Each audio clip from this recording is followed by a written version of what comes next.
नमस्कार, मैं doctor Gokarna Majhi, head of the department and senior consultant minimal access and bariatric surgery at RJN Apollo Spectra hospital Gwalior. आज मैं आप लोगों से चर्चा करना चाह रहा हूँ 3 टॉपिक पे अपने, जो मोस्ट कॉमन है सभी अपनी इस जनरेशन में, जनरल पॉपुलेशन में।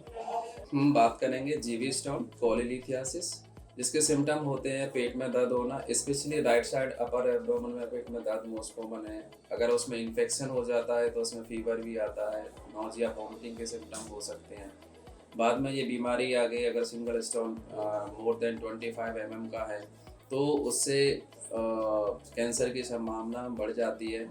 और छोटे छोटे स्टोन्स होते हैं, स्लज होता है तो उसमें पेंक्रियाटाइटिस के इन्फेक्शन, कोलेंजाइटिस, ऐसी ऐसी चीज़ें आती हैं। तो इसका एक ही ट्रीटमेंट है, वो है ऑपरेशन।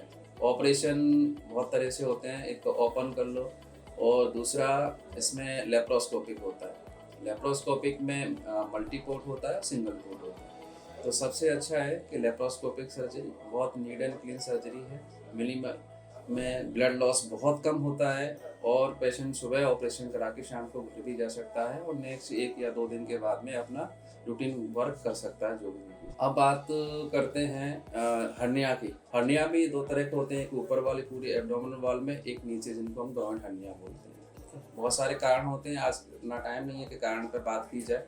इनका भी यही हिस्सा है कि प्रोसीजर जो है या तो ओपन सर्जरी या लेप्रोस्कोपिक। ये रिसेंट में ये है कि सभी जगह पे लेप्रोस्कोपिक सर्जरी अवेलेबल नहीं है। कुछ ही सुनंदा सेंटर्स हैं जहाँ पे ये लेप्रोस्कोपिक सर्जरी हो सकती है, और वो भी जैसे अभी बताया था मैंने कि गॉलब्लैडर स्टोन में जो सर्जरी मिनिमल एक्सेस होती है, जो लेप्रोस्कोपिक होती है, वैसे ही हर्निया की सर्जरी भी दूरबीन से होती है। और दूरबीन से सर्जरी कराने पे 2 बातें होती हैं, एक तो उस पेशेंट को ट्रॉमा बहुत कम होता है, ब्लड लॉस बहुत कम होता है, रूटीन चलना जाना बहुत आसान हो जाता है और इसके रिकरेंस रेट भी बहुत कम होते हैं बहुत। और सभी तरह के ऑपरेशन, मतलब जैसे ग्राउंड वाला हुआ या एब्डोमिनल वेंट्रल हर्निया हुआ या ऑपरेशन के बाद जो हर्निया होते हैं किसी को इंसिनल हर्निया बोलते हैं, तो वो हर्निया भी लेप्रोस्कोपिकली रिपेयर किए जा सकते हैं और होते हैं। थर्ड पार्ट में हम आते हैं जो सर्दियां आने वाली हैं, इसमें पेशेंट को कॉन्स्टिपेशन और हार्ट मोशन कॉमन्स होता है, तो इसमें एनोरेक्टल जो होता है उसके सिम्टम्स ज़्यादा बढ़ते हैं कॉन्स्टिपेशन की वजह से। इसमें पाइल्स हो गया, फिशर हो गया, तो ये सब इनके भी ऑप्शन में हम बात करते हैं। तो ओपन जो सभी जगह पर होता है, एक मिनिमल एक्सेस जिसको और लेज़र, ये सर्जरियाँ हो सकती हैं। मेरे यहाँ पर अपोलो स्पेक्ट्रा हॉस्पिटल में हम सभी तरह की सर्जरियाँ करती हैं, लेकिन मैं पर्सनली बोलूँ तो मुझे मिनिमल एक्सेस, जिससे कम से कम एक्सेस हम लोग सर्जरी करें, कम, जिससे क्या होता है कि इसमें ब्लड लॉस बहुत ही कम होता है और पेशेंट को पेन भी कम होता है ट्रॉमा होने की वजह से। तो स्टेपलर एक बहुत अच्छा ऑप्शन है इसमें। दूसरा इसमें एक लेज़र है। तो दोनों में से कोई भी पेशेंट अपनी सहूलियत के अनुसार कर सकता है।